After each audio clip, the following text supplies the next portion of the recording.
শেরপুরের অবস্থা আরও ভয়াবহ। মহারশির ভাঙা বাঁধ দিয়ে দুদিন ধরে ঢুকছে পানি, ডুবছে নতুন নতুন এলাকা। ঝিনাইগাতির পর প্লাবিত হয়েছে নালিতাবাড়ি, শ্রীবর্দী ও শেরপুর সদর। গ্রামের পর গ্রাম ভাসছে পানিতে, জলমগ্ন বাড়িঘর, পথঘাট। দেখা দিয়েছে খাবার ও বিশুদ্ধ পানির সংকট। খোলা হয়েছে আশ্রয় কেন্দ্র। জীবন বাঁচাতে অনেকেই ছুটছেন সেখানে, বাড়ছে দুর্ভোগ।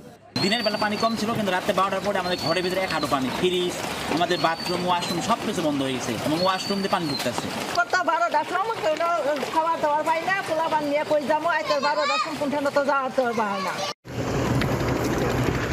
একই চিত্র নেত্রকোনার সীমান্তবর্তী 3 উপজেলায়। উজানের ঢলে বাড়ছে নদ নদীর পানি। এতে কলমাকান্দা, দুর্গাপুর ও বারোহাট্টার 15টিরও বেশি ইউনিয়ন প্লাবিত হয়েছে। দুর্গত এলাকায়